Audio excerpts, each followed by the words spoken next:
It started on a cold, rainy Thursday morning. My name is Valentina, and I thought my family actually cared about me. I was sipping my first cup of coffee when my phone buzzed.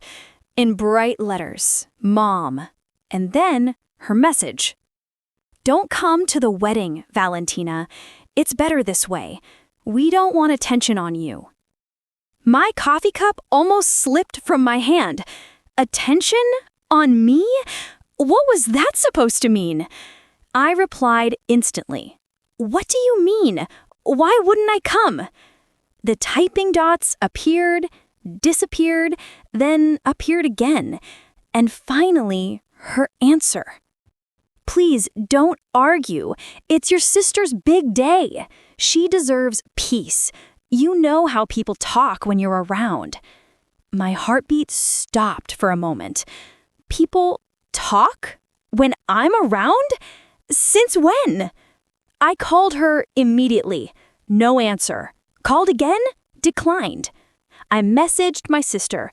Mom told me not to come. What's going on?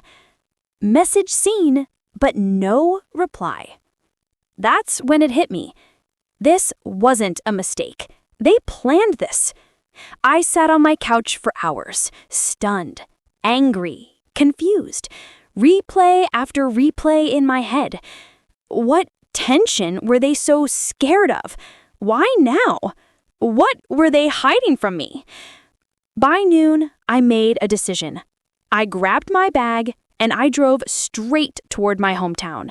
Not to create drama, but to understand why my own family suddenly acted like I didn't belong anymore. As the clouds darkened above me, I had no idea. I was driving straight toward the secret they were desperately hiding. A secret so twisted, so painful, it would change everything. The closer I got to my hometown, the heavier the air felt. I wasn't even sure what I was expecting.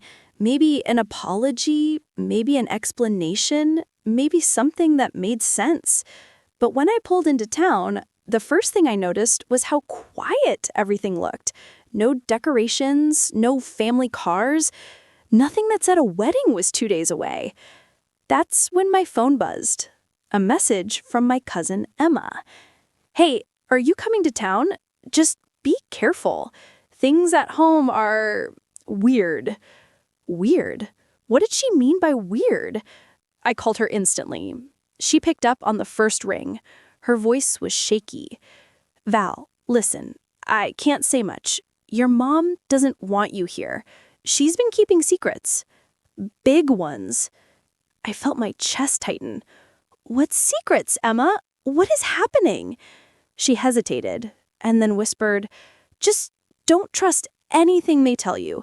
And whatever you do, don't go to the house alone. A chill shot down my spine. Emma, what do you mean? Why can't I go home? But before she could answer, I heard a door slam behind her, and then her voice turned panicked. I have to go.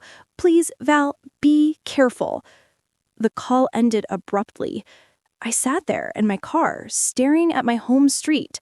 My childhood house was just a few blocks away, and every instinct in my body told me something was very, very wrong.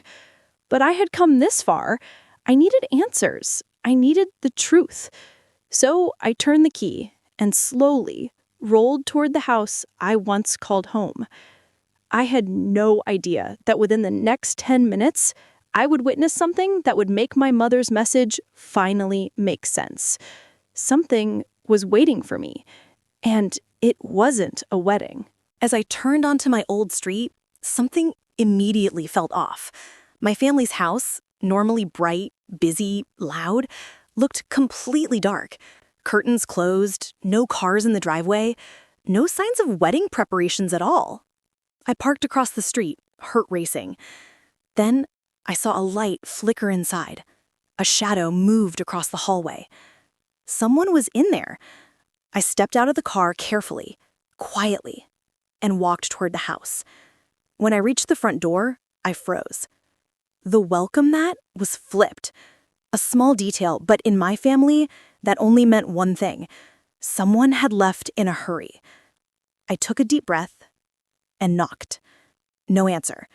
I knocked again, harder. Still nothing. So I tried the door handle, and to my shock, it opened.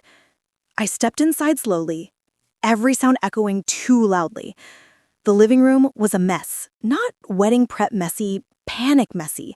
Shoes scattered, a suitcase half open, papers on the floor. My voice trembled as I called out, "Mom?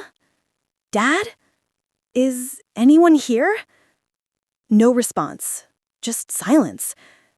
I walked toward the hallway when I heard it, a soft, muffled sob coming from my sister's room.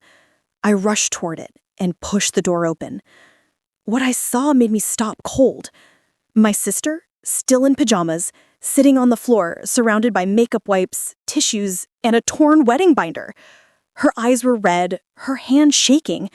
When she looked up at me, she flinched, like she had seen a ghost. "Val, why are you here?" she whispered. "Why wouldn't I be here? Mom told me not to come. Emma said things were weird. What is going on?" She took a shaky breath, opened her mouth to speak, but before she could say a word, the front door slammed downstairs. Someone else was in the house. The sound of the front door slamming shot through the house like a thunderclap. My sister's eyes widened, pure fear, raw and trembling. "Val, hide," she whispered urgently. "What? Why? Who's here?" She grabbed my arm, her nails digging into my skin. "Please, just hide. I'll explain everything later." Footsteps echoed through the hallway downstairs. Slow, heavy, not like family. My heart was pounding in my ears as my sister shoved me toward the closet. I slipped inside, squeezing between old boxes and dresses, while she quickly wiped her face and pretended nothing was wrong. The footsteps grew louder, closer. Each step made the wood floor groan. Then the door creaked open. "Why aren't you ready?" a deep voice demanded. I stiffened in the darkness. That voice? I knew it, but I hadn't heard it in years. My sister lowered her head. I just needed a minute." "A minute?" he snapped. "This wedding is happening with or without you. Do you understand?" My breath caught. Why was he talking to her like that? My sister whispered, barely audible, "Please stop yelling. Valentina might come." He cut her off sharply. "Valentina is not coming. Do you understand me?" My hands trembled uncontrollably. Every word felt like a dagger. He continued, "She ruins everything. We can't risk her finding out." Finding out what? My sister's voice cracked. "But she's family. She deserves to know." "No, she doesn't," he barked. "And if she shows up, everything falls apart." I covered my mouth so he wouldn't hear my breathing. He stepped closer to my sister, his voice dropping into a threatening whisper. "Do not let her in. Do not tell her anything, or you know what happens next." My sister choked back a sob. "Please, don't do this." The closet walls felt like they were closing in. I suddenly understood why my family didn't want me there. This wasn't about me stealing attention. This wasn't about drama. This wasn't about the wedding. This was about a secret, a dangerous one, and I was the only person who wasn't supposed to discover it. Then the man stepped back, his voice turning cold. "Get dressed. We're leaving in 10 minutes." His footsteps faded as he walked out of the room. I didn't dare move until I heard the front door close again. My sister rushed to the closet and opened the door. Her face was pale, and her eyes were full of terror. "Val, you need to leave, right now." I froze. My mother stood there, her face pale, her eyes full of panic. And behind her was my sister, Valentina, tears rolling down her cheeks. "Valentina," I whispered, What happened?" She didn't answer. She just ran toward me, wrapping her arms around me like she hadn't hugged me in years. "I'm sorry. I'm so sorry," she cried into my shoulder. My mother stepped closer, guilt written all over her face. "Valentina didn't want you here because she didn't want you to see what we had done." My heartbeat dropped. "Done? What?" My mother inhaled shakily. "We planned the wedding without you because we thought you would outshine her." My jaw clenched. "Outshine? She's my sister. Why would I even care about attention?" My mother wiped her eyes. "We made you feel unwanted for years, and we assumed you'd want revenge." I stepped back, the words cutting deep. "So instead of apologizing, you hid me again?" Valentina grabbed my hands desperately. "No, I didn't want you to feel like the backup daughter again."